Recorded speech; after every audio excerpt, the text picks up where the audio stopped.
Maybe it's the weather we're seeing right now, but it's hard to believe we're only 10 weeks, Mary. 10 weeks away from Christmas. You want to secure your packages in your car. Police always warn about that. But also, think about your computer. Scammers are going to look for opportunities there. Thor Schrock returns from Schrock Innovations. Good to see you, Thor. Hi, Good to Thor. see you guys. Thanks for Holidays having are me. coming up. All kinds of big things happening at Schrock. But Oh, yeah. I want to talk about the holidays and how it affects people's computers. Are there more hackers out there around the holidays? Or? Well, I don't know if there's more hackers. It's kind of like, are there more criminals at a certain time of the year? Is there like a seasonality to it? But the thing is, we're all buying stuff online, right? I mean, this year it's projected to go up yet again. We'll be buying more and more and more things off the internet.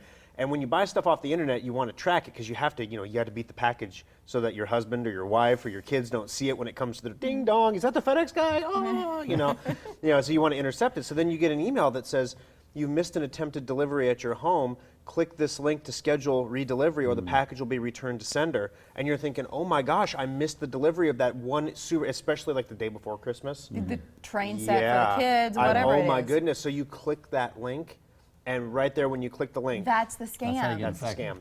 And, I'm not going to go do the whole segment here. But because, when I'm done, you want to get a bunker, and just kind of seal yourself in because the Russians are coming kind of thing, right.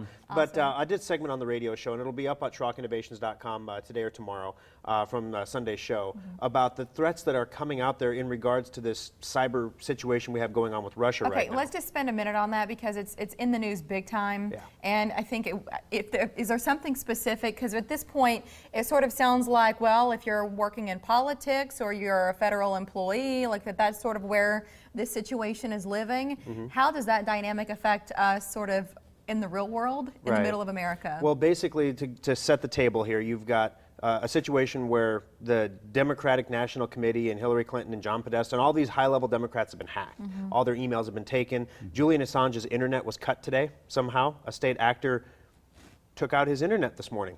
So there is no dump today on the Democrats. Who is the WikiLeaks? With Julian Assange, Right. the WikiLeaks guy. He's in charge So there's of no all. WikiLeaks today because his internet got cut. So it's like this is big time stuff. And so it's easy for us sitting here in chairs and stuff talking about it to say, oh, that's bad for doesn't Julian, that's bad for Hillary. How does it affect us? Well, here's the thing. So when you think about cyber warfare, I saw a headline that said that there was a huge cyber warfare drill with NATO in Europe, and they basically talked about drones, and they talked about ransomware, and they talked about power plants. And I'm like, well, I get power plants, and I get drones. What does ransomware have to do with war?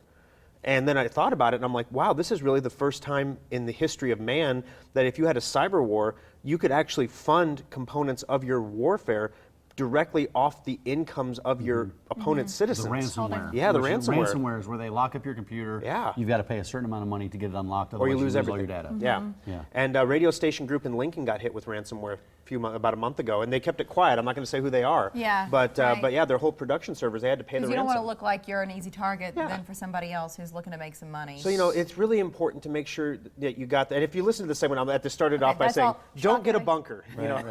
I'm not trying to freak you out, and you can get a bunker. SchrockInnovations.com, you'll have that up. But on the same note, it's important to make sure that you're prepared. And how can you get prepared? We had last week we did the whole segment on like if you have a VAST, look at this, and we showed the picture of like it said you're protected, and in the background it wasn't. And I showed you all the threats that were coming. This week, every day there was a major story in the news. Joe Biden gave a press conference that said we're opening doors to retaliate against Russia in a cyber offensive. Why do you say that? But okay, but what does opening doors mean? And then I went through the headlines of the week.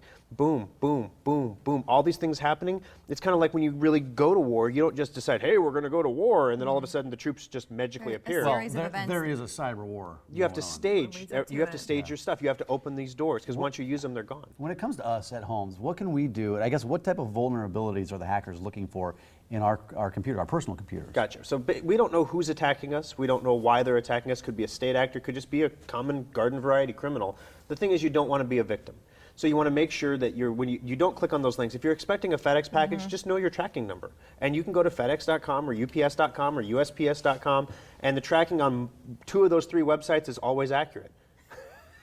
Won't say which one's not. One of them's a joke. The other 2 are great. Pretty good. But so you can track your stuff there. Don't click the links in the emails because the links in the emails, FedEx, UPS, USPS don't send you links. They tell you to go track your package or whatever. They don't contact you via email, nothing like that.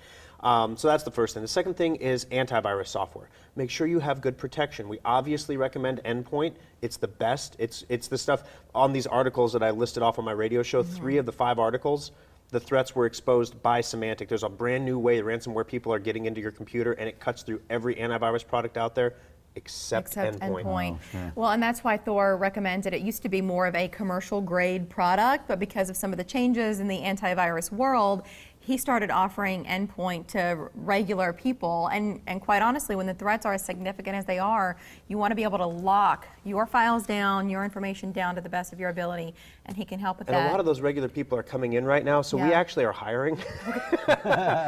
So we are actually having the toughest time finding a front desk for Schrock. You don't have to be a computer expert. We don't want a computer We just expert. want a nice person. We want a good person that's going Great. to take care of customers. Apply online. Just click the Join Our Team button at Schrock Innovations. SchrockInnovations.com. Thor, thanks a lot, Thank buddy. you, Thor. Thanks, guys. Appreciate Have a good seeing one. you as always. Good to see you, Thank Mary. you. Heart health, it's important.